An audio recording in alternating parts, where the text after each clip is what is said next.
Hi everyone, this is Kelly from The Truth in Story. Please excuse my voice. Man, as soon as I start, Isabel starts barking. Gruffing, as I call it. Anyways, please excuse my voice because it's not maintaining very well. I woke up quite raspied up and scraggly. So, not to mention, I just nearly choked myself to death. I remember when I first moved out on my own, because you have to remember I was raised with there's 7 children in my family, and I was married at quite a young age, had children at quite a young age. So I've never lived on my own. And so the first time that I was completely on my own for a couple days, like when Michael would be at his dad's, I thought, oh, I choke, because I do tend to choke. People joke all the time. That's probably how I'm going to die, is I'm going to choke to death, which is a pretty morbid thing to joke about. Anyway, joke about. But anyways, yeah, because it's that horrible feeling when you are completely by yourself and you start choking and you think, oh my goodness, I'm going to die here in the apartment by myself, choking to death. Because I drank, I don't know if you ever have like taken a drink and then it's almost like you get an air bubble with the drink, and so it's like you have this air bubble going down your throat. And it is excruciatingly painful, and you can't breathe. So I was coughing and gagging and choking, and in pain, and wondering if I was going to be found on the floor of my apartment from choking to death all by myself. I remember at one time I really choked bad on something, and I actually looked up how to like give yourself the Heimlich by yourself. Which you can do with a chair and other objects. There's some good videos out there on it. Just saying. So, yeah, that's been my morning. Or my day. So, I'm not going to make this extremely long because I'm trying to preserve my throat, and I do actually have some readings to do today. But Lenormarch. Yes, Lenormarch is coming up. I was going to say March is coming up very quickly. And so I wanted to at least do a brief video that kind of went over the intentions of coming up on Lenormarch so we can just get into the role of it. I did have a bit of a panic over it. I had everything kind of set up, and then I panicked about it, and I messaged to Annika, which is Quilfin, which I'm now allowed to say her name. My hair looks crazy. I'm allowed to say her name now because she actually came out with her name. But anyways, I messaged her. I'm like, I don't know what I'm doing. I think I'm doing this all wrong. And so she looked at it with me and was like, okay, what is your point? Like, what are you trying to accomplish in this month? So I was like, okay, I had to bring myself back to the beginning. And the point of this month for me, so Lenormarch is coming up in March. And so every day in March, I'm going to be doing a short video. So you're back to daily videos with me, but it's going to be surrounding Lenormand. And I have a handout here with all of the questions. So there are 31 days in March, and so I have questions for every day in March. And the point of this exercise is for people who have little to no experience with Lenormand to be able to come to the end of the month and have at least experienced Lenormand in its entirety and know whether or not they want to, put some serious study time into it. For people who are already comfortable with Lenormand, there are still questions that could be answered and just enjoyed if you want to participate in Lenormarch. So if you want to do blog posts, do an Instagram, make a YouTube video, or just answer it in the comments of my video, it's whatever you want to do. My intention is that with my videos each day for March is by the end of it to you to have some exposure and experience to Lenormand. And so there is in the description box links to 3 handouts. One of them is the Lenormarch one with all of the questions. The second one is a list of Lenormand keywords that I have on my other videos. Just really basic Lenormand keywords. just to get you started if you have just 0 base. And then also a third handout of spreads, because yes, we will be doing spreads by the end of the month. 3 card, 6 card, 9 card, and the grand tableau. Don't panic about it. I will walk you through this and we will get through this together. It will be fun, and you may at the end of the month say, you know what, I'm not interested in Lenormand. Or you may say, this is really cool and I'm going to keep working with this. Regardless, it's an introduction to Lenormand. So yes, I'm really excited about this because I happen to actually love Lenormand. I would say that out of my business, about 40%, maybe close to 50, I don't think 50, I would say about 40% is Lenormand readings. I mean, people really do enjoy getting Lenormand readings, and I enjoy doing them, and so it is something I'm very happy to promote learning of. I will be having a actual class in April. I'll get the exact date set up, obviously, in the next week or so. But I will be doing it in an actual class where we'll get in, have a Facebook group where you can post readings, and we're really going to kind of dig into them and do some more intensive learning, but still kind of geared towards people at the beginning phases of things. So I will be having that coming up in April, but I thought this was a great way for you just kind of get an idea of what is Lenormand, and even if you already have a little bit of base on it, to kind of work with it every day and see what comes of it. So I was going to show you all my Lenormand decks, but I'm not going to do that because that's one of the days of the month is to show all of them off. But I thought what I would do real quick is show a couple decks. I know that people have been getting decks already, and some people, many people that have messaged me, it's like their first decks.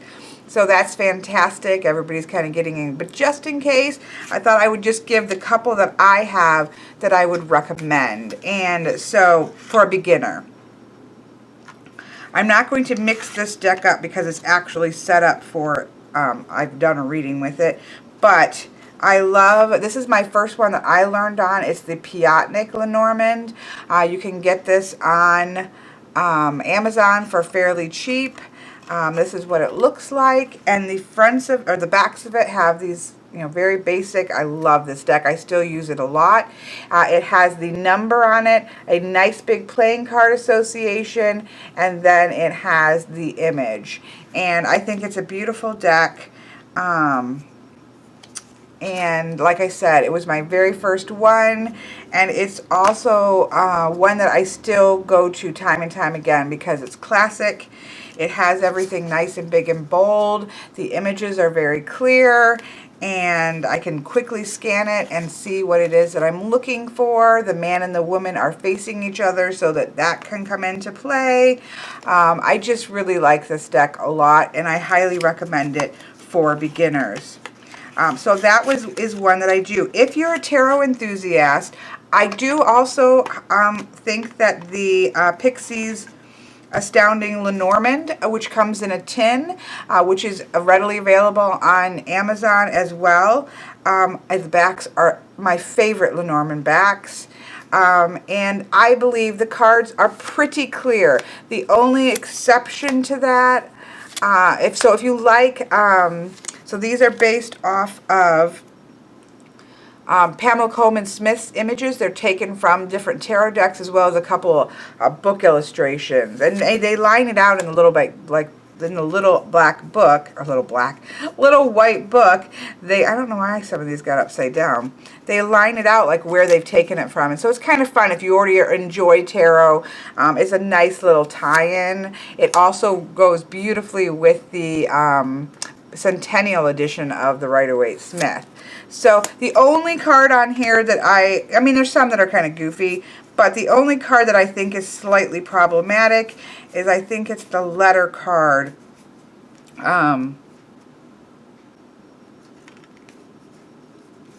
Let me find it, because there is a person in it when there isn't supposed to be. For me, especially when you're new, I think what you're looking for, yes. So here is the lady card right? And it is very clear because the lady and the man card have a sort of orange border. Let me find the man. I should have been more prepared, shouldn't I have?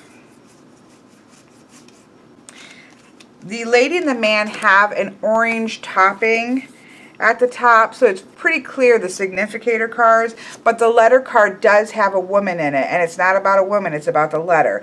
Once you know that, you're going to be fine, but I do like to point that out. I prefer, especially for beginning, that it just be a letter, it just be a key, it just because the hardest thing I think people have moving from tarot to Lenormand is, I had that panic moment where I didn't think it was recording. I feel like my eyes must like go startly when I do that. That is, you want to like read into the cards, and you want to read symbols like, oh, well, there is a pink rose there in the background of the anchor, so, you know, that might, or there's water in the back of the anchor, so that might, you know, it represent the subconscious and of the High Priestess card or whatever. That's where I think people get tripped up shifting from tarot to Lenormand. We're looking at the anchor, and the only thing we care about is the anchor. And so having a deck that's very clear, I think, is important. So in this, where'd the letter card go? So in this, the important thing is the letter, not some woman getting a letter. And so for me, in preference, there should just be a letter here. But that's the only one I think that's like that. And so I really do think if you enjoy tarot, if you enjoy the Rider-Waite-Smith, it's readily available, and it's pretty clear. It's a nice size, and it's really easy to work with. So I think that's a perfectly good one to start with. That's easily available. The other thing that I would recommend that isn't as easy, because I don't think you can get a mini deck on Amazon, but some type of a little mini deck. This is the Black Hand Lenormand, which is not expensive, or I didn't consider it to be expensive. I can't remember what it was, but it's not horribly expensive. And it has the entire playing card deck. It's not, so you just have to pull out the Lenormand ones, but they're very, very clear. And they're very, very tiny. And they have the Lenormand number in the picture. They have the playing card around it. And it's very clear what it is. This is a stork. This is a bear. This is a rider. And it's small. And then the nice thing about a mini deck is that you can, in a small space, put your grand tableau out, and you're not taking up a lot of space. So I do recommend mini decks, or having a mini deck is nice for space conservation. And or if you're like me and you actually film grand tableaus, you know, it's very easy to fit them into or onto your table so that who you're reading for can see them all. So those are the ones I guess that I would recommend that I have that are very clear, and again, easily obtained. But the key thing is to find a deck that you like that has clear images on it.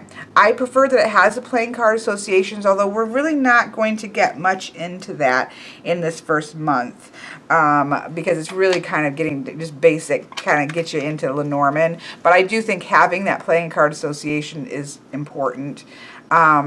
Possibly having one that has the name but that to me is not a necessity, because if the deck is clear, then you should look at that image and say dog. Look at the image, say ship. You shouldn't really have to have the words there. But if that's one that helps, you can find something like that. Most of I think I only have one deck that has, well, no, I actually have the one I'm going to do a quick walkthrough of, just to get our juices flowing. I think also has the names on them. So there we have it. Description box. There's a couple handouts there.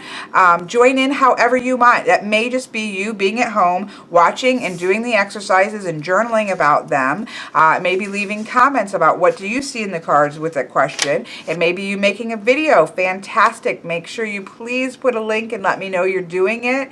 It may be putting a picture up on Instagram. It may be posting in our Facebook group. You know, whatever a level of involvement that you want to do is fantastic, but I will be doing a video every day, just to kind of walk everybody through this wonderful process of getting to know Lenormand.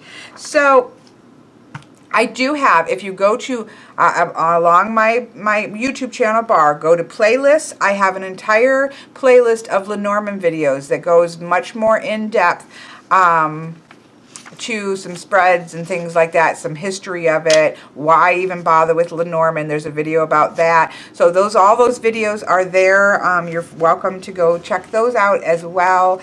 And I think we're just going to have a lot of fun with this. So the one thing I will say is that with the question, well, we'll worry about that when we get to it. I'm not going to get too far into this. I'm going to try to get my videos up early in the day so that you kind of have those as reference. But once we get into it, I think you'll get the hang of it. So without further ado, I'm going to shift this down really quick, and I'm going to do a quick walkthrough of the LVJ Oracle cards that Miss Boho sent to me out of the blue, and I've been meaning to do a walkthrough of, but I just hadn't gotten around to. Oh, did I have it out of order? Oh, I thought I had it in order. Well, I'll have to go put it in order. But yes, it's just kind of a cool, fun deck that she sent to me, and so I did. This is not an example necessarily of one that I would say is a great beginnings deck, but it's a fun deck if you kind of are comfortable with Lenormand and are looking for something a little more oracle-y and a little bit more kind of playing with things. So I'm going to go ahead so you can see that, and then I will be seeing you on the first day of March with our first question, which is about, if we're going to have an opening reading. We're going to lay out some cards. Don't worry too much about what spread you want to use. Just do whatever you want. Throw some cards down and see what it says to you. I will give you some examples when we're down of some that you could do for that beginning spread, and we're just going to get to it. So I will see you in just a second down here. Okay, this little deck that we're going to look at is the Oracle cards, the Madame Lenormand's Oracle cards, the LVJ Lenormand. And there's a PDF of interpretations of this deck, which is interesting because it does go a little bit more into Oracle aspects. So it is interesting to print out and look at. However, I'm just going to look at this as a strictly a Lenormand deck right now. Here you can see the website for this deck. I'm not going to try to say it. It's the LVJ Lenormand. And this was gifted to me by the lovely Miss Boho, and I quite love this deck, but I will show you why I would not consider this a good beginner's deck. The backing is gorgeous. It's vintagey, it's antique-y looking. I love it. Even the sides kind of look old. I won't be doing anything to these other than possibly doing kind of a grungy look on the sides. I love it. But you can see here we don't have any numbers to the cards, and we don't have any playing card associations to the cards. So that doesn't give you good scope if you're a beginner. And you'll also see there's a little bit of changes. Now this was deliberate on their part. This is a little closer to, they do some more oracle-y stuff, tying in symbols and things. So this I would not recommend as a beginner's deck. But once you're comfortable with Lenormand, I think this is a fun deck. And so I just thought I'd take this opportunity to do a walkthrough of it because why not? So here we have the Cavalier, which is the rider, knight riding on his horse. We have the Clover, which we have a clover. We have money here. We have fish, things like that. But I still think you can still see this is Clover. Overall, we have green. Love it. I really love all these cards. I think they're great. Here we have the Ship. The House. Again, we do have a man going into the house. We have butterflies going around, but it's still a house. We still have the word house. I just think they're gorgeous, and it's going to go beautiful with my Bohemian Gothic Tarot and my Vintage Wisdom, kind of that collage-y feel to it, which I was totally opposed to, but I'm slowly being converted to just because I have a couple decks that I absolutely love that are collage-y. So here we have Tree. We have some unicorns and a fawn here, but the tree is still obvious. We have clouds. I think this one is a little more problematic for me, although I really like the card just because it's cool with the kind of dragons here and the king with the sword through his crown. But again, I can obviously see it's clouds. I like it clouds to have a light side and a dark side, and this we just have an opening down through the middle. I can still read for this because I still have standard. The light to me, to the right is light and to the left is dark, regardless of the clouds. So I can still read this and explain it as I'm going through to the client. So I could still actually use this deck, but I think it becomes confusing if it's a beginner. I wouldn't use it as a beginner's deck because of these kinds of things. This is another example. This is a snake card. For me, if there are different ways, because there are different schools of Lenormand. There are German schools, French schools, probably other schools, but they see the cards a little bit differently. And so with the snake card, we have beware. We have snake oil idea, that sort of deceptive idea. I don't really read the snake that way. I read it as a winding road, a winding path. It's not a straight path. I see it as transformation, and I do see it. And it's not that it's wrong to use it as this. It's just not how I personally read them. So this, I think, automatically puts almost that deceptive. It's difficult to read this other than that sort of snake oil connotation. Again, because I'm comfortable with it, I will simply say, if I was doing a reading, okay, this is cute, but that's not how I read it here, and proceed to read it the way I do. But for a beginner, that could be confusing. Coffin, love it. Flowers or bouquet, again, very clear what it is. Scythe would be my same thing.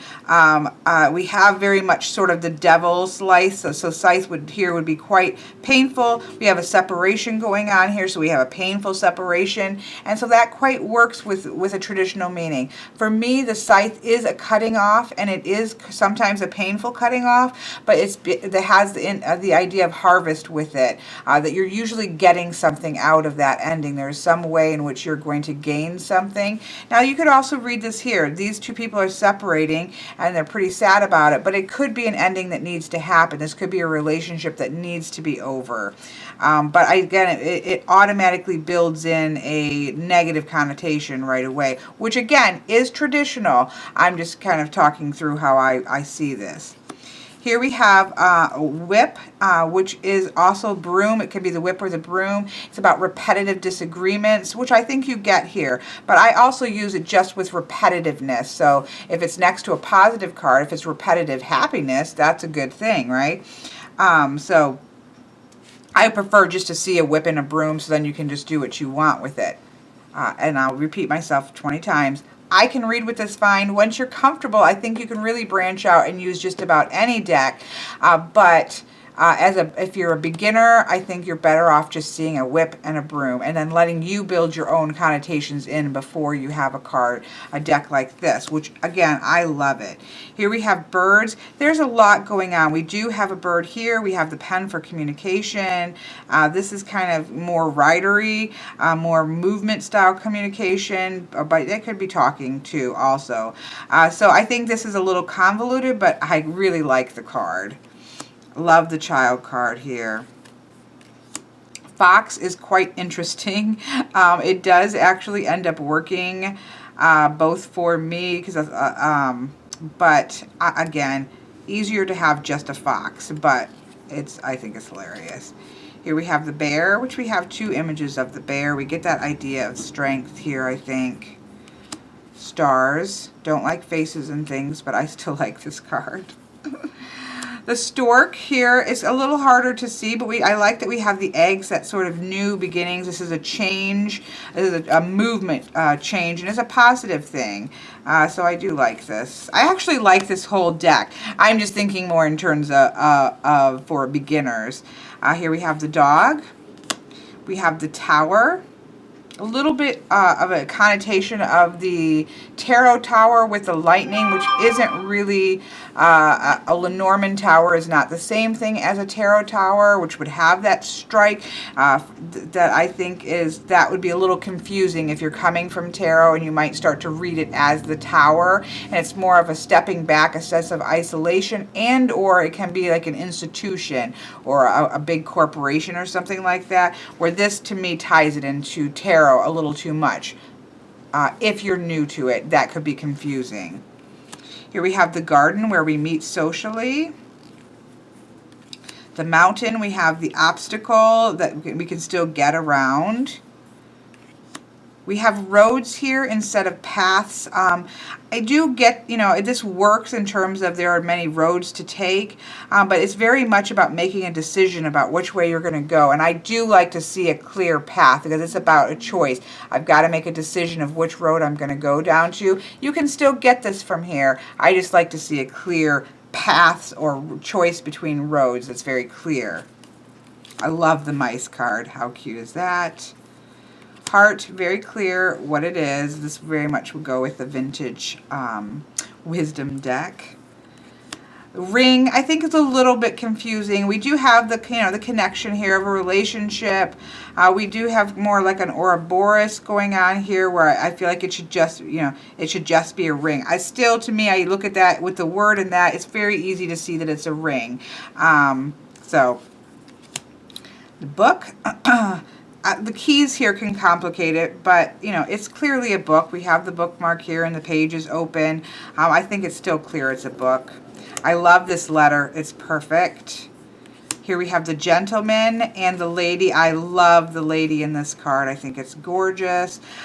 It'd be a little bit better if he was looking straight in her direction, because sometimes you use directionality, but you can still work with it. I love this lady card. It's one of my favorite lady cards. Here we have lilies. I think this is confusing to the flowers or the bouquet. You know, that, I guess those might be different kinds of lilies, but it still looks like a bouquet. But, you know, we do have the word very clearly here. But again, if you're beginning, I think just having some white lilies versus a bouquet of flowers is your best bet to go. But I like it, and you can see it. I love the sun card. Love it. I like the moon card. I don't particularly like the faces and moons. And there's a lot of stuff going on, but that's the type of deck this is. It's still very clear. I love the font. I love the different color words. The words are very clear though, and so I quite enjoy that. So I will say that I love this deck. This is a key. We see the different keys, although the keyhole is prominent, and it's not about a keyhole, it's about an actual key. But I love it. Fish, love the fish, is perfect. I like multiple fish cards, or fish in a card, and it's very clearly fish. Same thing with the anchor. I think it's fantastic. The anchor is front and center. It's very clear what it is. And I think the cross is interesting because we have the three, much like the three of swords, which is about, you know, this is about burdens and difficulties and things like that. And so I do think this is a lovely card. So this is just a quick walkthrough of this deck, so you can see there are fantastic decks out there that are doing a little bit more, getting a little bit more oracle-y. There's beautiful decks like the Celtic Lenormand, and I will go through, you know, we have a challenge about what are your decks in, or one of the questions are, so I will be showing you my entire Lenormand collection, and I think that there is room for those kinds of decks, that some change the name and things like that. There's plenty of room for that. I just think for a beginner, I'm sorry about my phone, I'm just too lazy to get up and go and shut it off. But I just think for purely beginners, you don't want to start with something like this. You want to start with something that's very, very clear and doesn't really put connotations on the cards. It's just a ring here, a ship here, a whip and a broom here, you know, a snake here, a man here, a woman here. You just want it to be very clear so that you can develop your own meanings and your own connotations before somebody else puts kind of pre ones on there. So that's my only point with this. A is to show off this gorgeous deck because I love it, and B, just to show what you probably wouldn't want to get in a first deck and why. But I'm going to just show you real quick, because our very first question on day 1, March 1st, is going to be an opening reading, and I just wanted to give you a couple examples of what you could do in case you're completely new to Lenormand. So obviously the easiest thing to do is to simply lay out 3 cards, right? And there are 2 ways that you could go about this. you could, a 3-card reading, and I'm just going to quickly show you 3. We're going to get into spreads at the end. Don't worry about this first reading. Just get it out there and think about what it immediately says to you. Look at your keyword list if you don't even know your keywords, and just start to get a feel with it. We're not worrying about doing this exactly right. We're just kind of throwing the cards out there, kind of breaking the seal on our deck and seeing what we can do. So if you're doing a 3-card spread, you can do it like this linearly, where we have the ship, the fox, and the child. And we can almost just read it as a sentence. So if the ship is about a long journey, it's a long path. The fox for me is about seeing things sideways. You know, the fox in the hen house. He's doing what he needs to do in order to accomplish something. He may not be doing it exactly the way that it's normal, but he's got a duty to feed, because it can often be about duty. It can be about that sneaking into the hen house, but I see that as him being smart. And so for me, the fox is about taking care of business the way you need to do. You might have to think about things, about doing it a little bit differently. Instead of going out and hunting, if that's not working, go sneak into the hen house and get food for your babies. It can also be just something isn't quite right and you need to pay attention. So often when this comes up, I will say, if we're talking about a house deal, pay attention to the fine details of the print. If we're in a divorce situation, talk to your lawyer. Make sure that you're really looking things over carefully. Get advice from somebody who knows, because something may be a little off here. So there's many ways to read the fox card, and so, but you can see, for me, this is there is a journey about, and there is a journey, for me, I'm kind of seeing these two things pop up. We've got a journey towards something that's new, but in order to get there, we're going to need to think outside of the box. So this is going to be a new experience that we need to think outside of the box with, come at things in a little bit different way, and it's going to be a long journey getting there. So you can be just as simple as that, just kind of looking at the cards, looking at their base meanings, and seeing what kind of sentence pops out to you when you're doing it. Again, I'm not getting into exactly how you should be reading this, because on this, I don't want you to stress about that. I just want you to see ship is a long journey. Fox, maybe there's something wrong, and or you need to come at this from a new way. Try something new, and that's going to bring us to a new experience. Just kind of play with things like that. The other way that you can really jump into a 3-card is by shuffling the deck and then looking for, and I'm not going to go with different significators, because you could do that. Let's say if you're doing a work, you would go to the anchor card if that's your work card, but that starts to, you need to know significators. So with this, what you could do is simply shuffle your deck, turn it over, and look for the woman or the man card, depending on if you are a woman or a man. So there's the gentleman card, there's the lady, and take the card in front of it and the card after it and say, okay, I'm going to be starting on this journey of Lenormand this month. What is something that I'm going to get out of this situation? So we have the garden, which is a social, and we have the stars, which is that sense of rising and moving towards your destiny. So this tells me that this is going to be a lot of fun for me, interacting with people about Lenormand, which is something that I love, and I'm going to gain information that I need, and it's going to move me even closer to a destiny with Lenormand of something that I already love and already practice. Something as simple as that, that you can do, and that lets you understand that what Lenormand is all about isn't just 2 cards all by itself, but in proximity with each other and or around a significator card. So that's another easy thing you could do as your opening spread. You can also go further with that and do 2 cards before and 2. I do this very often, where I have 2 cards before, because this lets you take 2 cards here. My burdens might be lifted by sharing this experience with other people. So let's say you're new to Lenormand and you got this, like, okay, I'm kind of stressed out about Lenormand, but I'm going to have people around me that are going to help me, and that this sort of rising star, this is kind of my destiny, and it's going to be a key to success moving forward.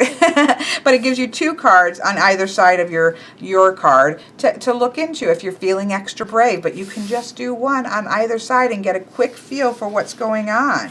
Don't stress about this opening spread. If you're a little bit more comfortable, you could do a 6-card reading, where you're going to lay 3 cards down. Obviously, these are not shuffled very well. Let's try to get some new cards. So you could just lay 6 cards out. And you could say to yourself, this is as above and so below. This is stuff going on in the mental, and this is what I'm feeling about it underneath it all. This is sort of the outer and the inner sense. So I might be being very outwardly, I might be very stressed about this, and that I need to be reminded there's a message here that's telling me that good things are going to come of this. Good things are going to come of this situation, even though I'm kind of stressed out about learning Lenormand. Underneath it all, I have the idea that this is something new for me, and I'm going to have a commitment to this that's going to bring me some stability in how I come towards Lenormand. I'm going to get a little bit of stability. At the end of this, I'm going to feel a little bit more stable and a little bit more comfortable about this situation, but I have to make a commitment to do that. Very, again, don't get too hung up right away about, okay, these two cards have to mean this. Just read it as a line, what pops out to you. We're not stressing out in this first reading. We're not getting too technical. We're just breaking the seal and getting some cards on the table. The last one that I'm going to show you real briefly is going to be a 9 card for the very brave, or if you're comfortable with Lenormand, or if you just want to give it a whirl and see. Then I'm going to show you a 9 card that you can do. And again, you could pull for yourself. You could pull for something for the child card, because this is a new, if you're new to it, you could pull for the child card. And you could pull the cards, the 4 cards that are before it, the 4 cards that are after it, and see what you're going to get out of this new experience.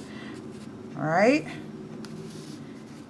And you could start to look at the cards however you want. Past, present, future. This gets a little more complicated. I probably wouldn't do this if you have no experience with Lenormand whatsoever.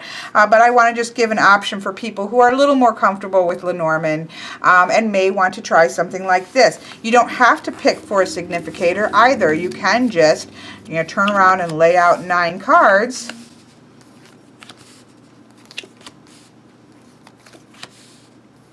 And then see what's in the very middle and in the corner to see. We've got the mice, and something is being eaten away. Something is being eaten away through this experience. And we have a message about an obstacles, but we're going to have harmony being restored, a long journey, a long and harmonious journey. Once we get past the initial, we have the snake and the mice and the cross, maybe some difficulties at the beginning, but we're going to persevere, and we're going to, in the long run, have a great experience with Lenormand. Again, I wouldn't recommend this for you if you are cracking the box, but if you're just kind of already comfortable, you can do that, or you can do a whole grand tableau if you're really comfortable with Lenormand. But I would say for most of us, I would recommend probably doing either the 3 card, and just read it like a line, do the gentleman with the card on either side with a significator, and say we've got a